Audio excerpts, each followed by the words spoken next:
उद्धव बाळासाहेब ठाकरे पक्षाचे जिल्हाध्यक्ष सुरेश भोर यांच्या निवासस्थानी आपण आंबेगाव वार्ता वृत्तवाहिनीच्या माध्यमातून आलेलो आहोत.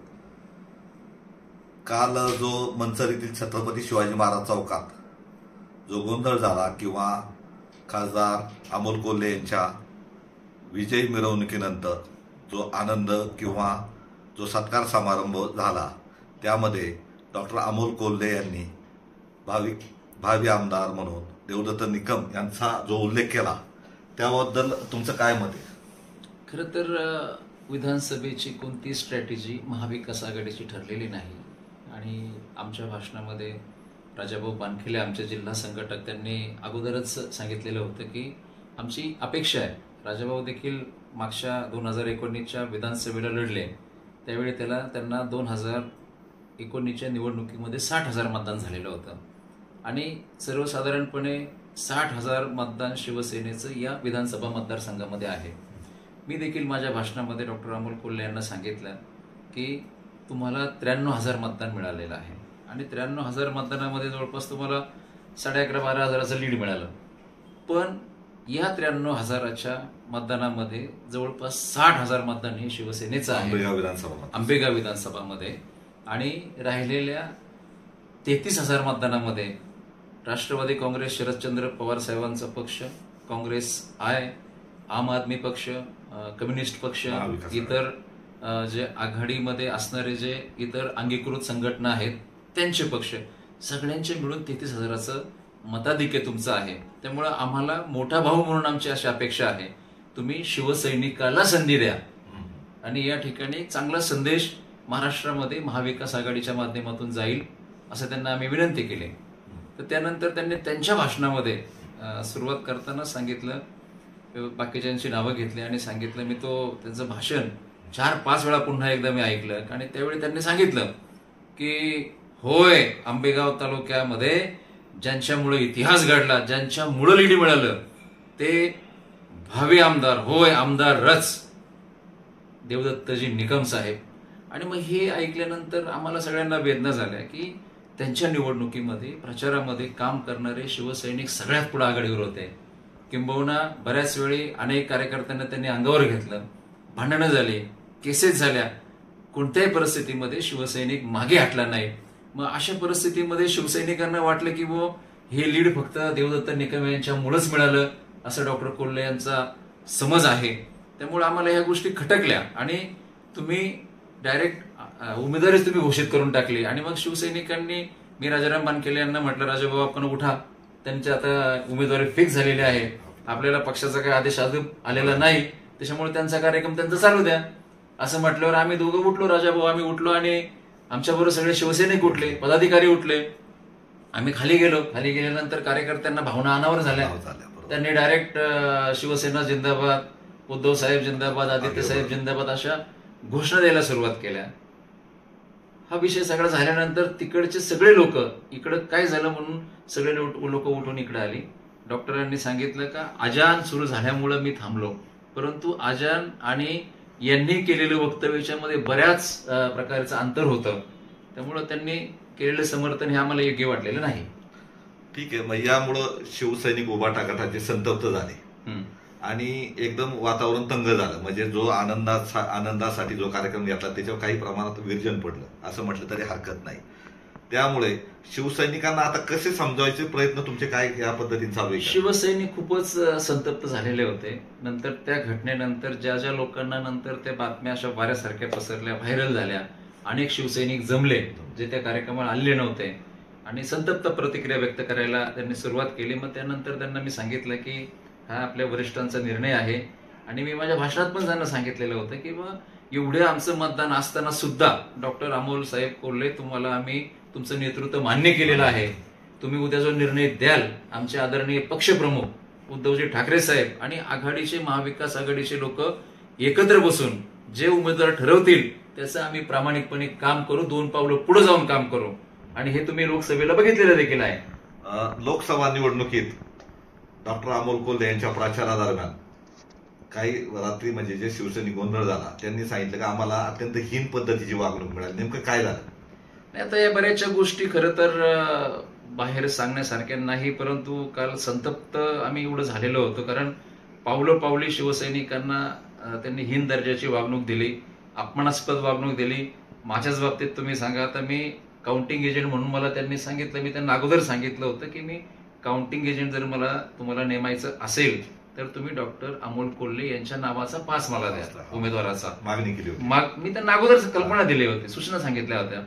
आणि आदल्या दिवशी तरी मी फोन करून म्हटलं तो कोणता पास दिलाय मला व्हॉट्सअप करा. आणि मी बघितल्यानंतर तो एका अपक्ष उमेदवाराचा काउंटिंग एजंट म्हणून तो पास मला पाठवला. मी शिवसेनेचा जिल्हा प्रमुख आहे, जबाबदार पक्षाचा जबाबदार जिल्हा प्रमुख असताना एका अपक्षाच्या काउंटिंगला मी जाऊ शकत नाही. तो माझ्या पक्षाचा आणि माझ्या पदाचा अपमान आहे म्हणून मी गेलो नाही. तर मी न गेल्यामुळं देवदत्त जे असतील किंवा बाकी त्यांनी कुत्सित भावनेने मला कार्यकर्त्यांनी सांगितलं तुमचे सुरेश भाऊ कुठे पळाले, काउंटिंगला आले नाही. चर्चा वेगळ्या पद्धतीने. मग ते म्हणले आम्ही कशासाठी आलोय, कार्यकर्ते म्हटले आम्ही कशासाठी आलोय, अशा पद्धतीने तुम्ही बोलू नका म्हटलं आमच्या नेत्यांवर. त्यामुळं आता हे काय बोलले मला माहित नाही, कार्यकर्त्यांनी मला सांगितलं, पण असं बोलणं चुकीचं आहे. ज्या ज्या वेळी बैठका झाल्या, मेळावे झाले, विघ्नर मंगल कार्यालयामध्ये इथं मेळावा झाला आणि त्या मेळाव्यामध्ये देखील शिवसेनेचे झेंडे नाहीत, मी डॉक्टर अमोल कोल्हेंच्या देखील कानावर घातलं. ते सुद्धा चिडले होते, अशा पद्धतीने तुम्ही वागू नका म्हटलं, त्यांना जे जे पाहिजे प्रचाराचं साहित्य तुम्ही द्या. आम्ही कधी पैशाची पण अपेक्षा केली नाही. आणि साहित्य दिल्यानंतर 51 स्कार्फ द्यायचे, मग तुतारीचा स्कार्फ शिवसैनिकांच्या गळ्यात घालायचा, म्हणे चिन्ह पोचलं पाहिजे, ओके चिन्ह पोचलं पाहिजे. मग घोषणा द्यायच्या, जय जयकार करायचा, त्यांचा पण जय जयकार करायचा. त्याच्यानंतर बाकी विधानसभेच्या यांच्या भावी उमेदवाराचा जय जयकार करायचा. ह्या गोष्टी आम्हाला खूप वेळा खटकल्या. मी डॉक्टरांच्या कानावर देखील घातलं की आमचे शिवसैनिक या संदर्भात तक्रारी करतात, तुम्ही प्रचार साहित्य आम्हाला योग्य आणि जेवढं आवश्यक आहे तेवढं आम्हाला मिळत नाही. आम्ही त्यांना खंत व्यक्त केली, पण ह्या संदर्भात डॉक्टरांना अनभिज्ञ होते, ते चिडले पण असं तुम्ही करू नका. आणि आल्यानंतर की बाबा शिवसेनेपेक्षा यांची ताकद जास्त हे दाखवण्याचा प्रयत्न केला. आमची संघटना देखील बऱ्याच अंश त्यांनी वेगळ्या पद्धतीनं थोडंसं डॅमेज करण्याचा प्रयत्न केला. आम्हाला खूप वाईट वाटलं की शिवसैनिक सगळ्यात आघाडीवर जाऊन ते काम करत होते. मी डॉक्टरांना म्हणलं तुमच्याबद्दल आम्हाला खूप आदर आहे आणि आदरणीय पक्षप्रमुख उद्धव ठाकरे साहेबांनी आम्हाला आदेश दिलेत, तुम्ही राष्ट्रवादी काँग्रेसच्या पुढे 2 पावलं आम्हाला दिसले पाहिजेत आणि तसं काम झालं पाहिजे. आणि आपण देखील सगळ्या पत्रकारांनी बघितलं याच लोकसभेच्या निवडणुकीमध्ये शिवसैनिक हा सगळ्यात पुढं अग्रेसर होऊन त्यांनी काम केलेलं आहे. सगळ्यात महत्वाचा दुसरा एक मुद्दा येतो का जी काल मिरवणूक झाली त्याच्यामध्ये फक्त तुतारीचाच झेंडा होता, बाकीचे समजा आता महाविकास आघाडीचे सर्व पक्षाचे झेंडे पाहिजे होते. म्हणजे काल सुद्धा तुम्हाला डावललं असं वाटत नाही का? खरंच आहे काय. त्यानंतर आमचा उपतालुका प्रमुख हेमंत एरंडे पळत पळत गेला, त्यांनी एक पाईप घेतला, एक शिवसेनेचा भगवा झेंडा आणला आणि ते मिरवणुकीमध्ये धरला. म्हणजे हे प्रत्येक वेळी अशा प्रकारे हे त्यांनी डॅमेज करायचा प्रयत्न केला. पण याच्यामध्ये डॉक्टर अमोल कोल्हेंचं त्याच्यामध्ये काय रोल नाही, मी तुम्हाला अगदी आवर्जून सांगतो. नाही, तुम्ही म्हणता एक ठिकाणी आता रोल नाही, ठीक आहे, पण त्यांच्या बोलण्याचा काल जो रोख होता तो तुम्हाला मनाला लागून गेला नाही का? मनाला खूप वेदना झाल्या, नुसता लागला नाही, मनाला खूप वेदना झाल्या. ज्या पद्धतीनं त्यांनी टोनिंग वापरलं आणि ज्या पद्धतीनं नंतर, कारण त्याच्या वाक्यामध्ये खूप कॉन्ट्रडिक्शन आहे, लक्षात घ्या. तुम्ही सुरुवातीला म्हणताय होय आंबेगाव तालुक्याचे भावी आमदारच, आणि नंतर तुम्ही म्हणता नाही मला त्याच्यानंतर वेगळं स्पष्टीकरण द्यायचं होतं, मी खासगीत बोलेल. मी डॉक्टरांना म्हटलं तुम्ही खासगीत नाही, काय बोलायचं तुम्ही जाहीर बोला, तुम्ही लोकांच्या मनामध्ये संभ्रम होईल असं बोलू नका. आता एकंदर महाविकास आघाडीला म्हणजे आता तुम्ही शिवसेना उभाटा आहे, राष्ट्रवादी काँग्रेस शरद पवार आहे, आम आदमी आहे किंवा काँग्रेस आहे, तर याला काही आंबेगाव विधानसभा मतदारसंघात कालच्या घटनेमुळे तडा गेल्याचं वाटत नाही का तुम्हाला? आता तडा पण लोकांच्या भावना खूप दुखवलेल्या आहेत. मला खूप लोकांचे फोन आले, किंबहुना डॉक्टर अमोल कोल्हे यांच्याबरोबर खांद्याला खांदा लावून अनेक कार्यकर्त्यांनी काम केलं. राष्ट्रवादी शरदचंद्र पवार पक्षाच्याही कार्यकर्त्यांचे फोन आले, डॉक्टरांचं हे विधान चुकलेलंच आहे, आम्ही त्याचं समर्थन करीत नाही, परंतु शिवसैनिकाला तुम्ही शांत करा. या गोष्टीची गंभीर दखल घेऊन मी वर हे सगळ्या गोष्टी कळवलेल्या आहेत. आम्हाला आदरणीय पक्षप्रमुख उद्धवजी ठाकरे साहेब यांनी आम्हाला 14 तारखेला मातोश्रीवर बोलवलेलं आहे, या संदर्भात तातडीने बोलवलेलं आहे आणि बैठक घेणार आहोत. ज्या पद्धतीनं देवदत्त निकम यांनी स्टेटमेंट केलं की राजा भाऊ आम्ही 10 जागा घेतल्या, 10 पैकी आम्ही 8 निवडून आणल्या आणि तुम्हाला शिवसेनेला 21 जागा दिल्या, तुमच्या 9च निवडून आल्या. म्हणजे शिवसेनेला दुखवण्याचं काम तुम्ही करता. आम्ही काही सहन करू, पण ज्यावेळी आमच्या पक्षावर, आमच्या नेत्यांवर जर तुम्ही अशा प्रकारे चुकीच्या पद्धतीने बोलणार असेल तर शिवसैनिक हे कदापिही सहन करणार नाही, हे त्यांना देखील माहिती आहे. आणि डॉक्टरांना या संदर्भात मी लगेच खंत व्यक्त करून दाखवली की आम्ही तुम्हाला 10 जागा 21 जागा दिल्या. आता पवार साहेबांच्या ऐवजी यांनी जागा वाटल्या की काय याची आम्हाला शंका यायला लागली. आणि तुम्हाला आम्हाला 10 जागा होत्या, तर 10 पैकी आम्ही 8 निवडून आणल्या. आता आंबेगाव विधानसभा सोडून देवदत्त निकम पुढे फिरले नाहीत, 8 आम्ही निवडून आणल्या म्हणजे असं त्यांनी नाही बोललं पाहिजे. एकंदरीत हा वरिष्ठ पातळीवरचा विषय आहे. आम्ही एवढं संयम ठेवून आम्ही काम केलं, कुठंही वादग्रस्त विधान किंवा एखाद्या माणसाच्या मनाला लागेल असं विधान केलेले नाही. मी देवदत्त निकम आणि डॉक्टर अमोल कोल्हे दोघांनाही सांगितलं होतं, शिवसैनिक हा निखाऱ्यासारखा आहे, तुम्ही व्यवस्थित त्यांच्याबरोबर संवाद ठेवा. आणि त्यांनी आदरणीय सचिन अहिर साहेबांनी देखील चाकणच्या सभेत सांगितलेलं होतं, शिवसैनिकांना तुम्ही आदराने वागवा. सगळ्या आमच्या शिवसैनिकाच्या नेत्यांनी त्यांना सांगितलेलं होतं. चाकणच्या सभेत सुद्धा डॉक्टर अमोल कोल्हे यांनी सांगितलं, शिवसैनिक जर पेटला तर तो कोणाच्याही बापाच्याने विजत नाही. हे त्यांचं वाक्य सगळीकडे आता फेमस होत आहे. आणि आता शिवसैनिक पेटलाय, पण आता त्याला कशा पद्धतीने विझवायचंय आता हे डॉक्टर अमोल कोल्हे आणि आमचे पक्षश्रेष्ठी ठरवतील. आता या संदर्भात तुम्ही आता आंबेगाव विधानसभा मतदारसंघातील उभाटा शिवसैनिकांची काय बैठक घेणार आहे? उद्या या संदर्भात आम्ही तातडीची बैठक बोलवलेली आहे. विधानसभेच्या पूर्ण मतदारसंघातील जेवढे जिल्हा परिषद 8 जिल्हा परिषद गट आहेत, 5 आंबेगाव तालुक्यातले 42 गावात शिरूर मधले, त्या सगळ्या लोकांना, सगळ्या पदाधिकाऱ्यांना आम्ही या ठिकाणी बोलवलेलं आहे. आणि या संदर्भामध्ये जे आपल्या पक्षाच्या बाबतीत अशा प्रकारे जर आपल्याला कमी लेखून हे लोक जर पुढे जायचा प्रयत्न करत असतील तर त्या संदर्भात दिशा ठरवून पक्षप्रमुख आदरणीय उद्धव ठाकरे साहेब असतील, आदरणीय सचिन अहिर साहेब असतील, आदरणीय मिर्लेकर साहेब म्हणजे आदरणीय संजय राऊत साहेब तर पक्षाच्या बाबतीमध्ये किती गंभीर आहेत हे आपल्याला माहिती आहे. त्यामुळं या सगळ्या गोष्टी आम्ही वरिष्ठांच्या कानावर घालणार आहोत. जर या संदर्भात अशाच पद्धतीने जर मिठाचा खडा कालच्या घटनेत पडला तर तुम्हाला ज्या वेदना झाल्या आणि त्या संदर्भात जर योग्य वर निर्णय म्हणजे महाविकास आघाडीच्या नेत्यांनी घेतला नाही तर शिवसैनिक भविष्यात काम करतील किंवा काय? आता जो खासदारकीचा विजय होता काल खरं आनंद प्रत्यर्थ होता, त्यामुळे अशा याच्यात त्यांनी जे कोल्ह्यांनी विधान केले ते ठरवून केलंय किंवा अनावधानानं झालंय असं काय वाटतंय? आता अनावधानाने जर म्हणावं तर त्यांनी ज्या पद्धतीनं ती वाक्य फिरवली ते अतिशय वाक्चातुर्य त्यांच्याकडे आहे आणि अतिशय हुशार आहेत ते. आपल्याला देखील माहिती आहे की म्हणजे कशा पद्धतीनं बोलावं, पुढच्या माणसांच्या काळजामध्ये कसं आपण घुसावं हे त्यांना चांगलं माहिती आहे.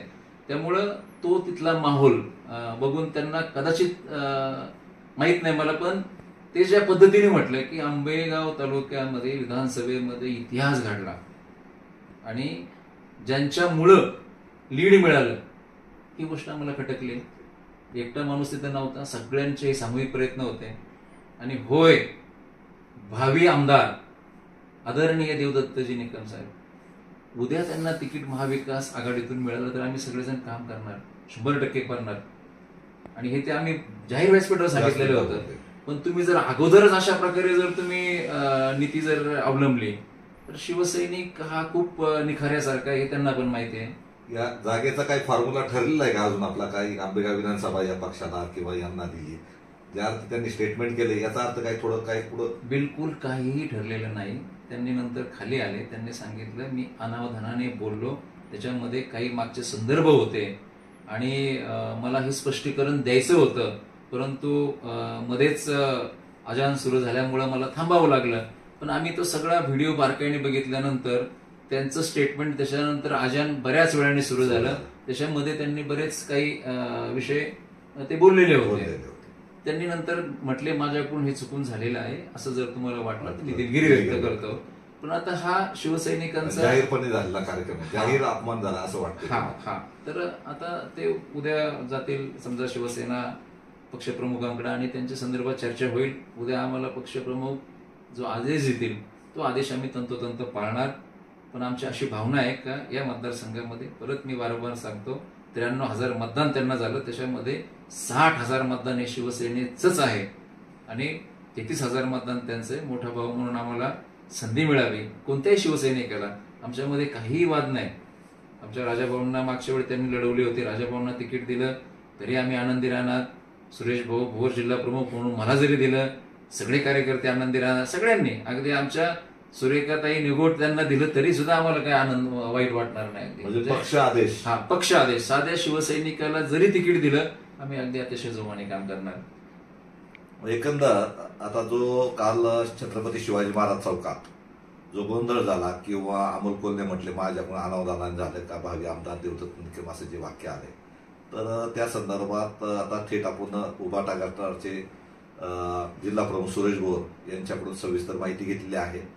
तर आता शिवसैनिक आक्रमक आहेत आणि उद्या या संदर्भात अवसरी फाटा येथे त्यांची शिवसैनिकांची बैठक आहे. त्यामध्ये सगळ्या शिवसैनिकांचे मत जाणून ते उद्धव साहेब ठाकरे यांच्या कानावर घालणार आहे. त्यानंतर पुढची रणनीती काय आहे ते पाहूया. संतोष वळसे पाटील, आंबेगाव वार्ता, वृत्तवाहिनीसाठी मंचा. जय महाराष्ट्र.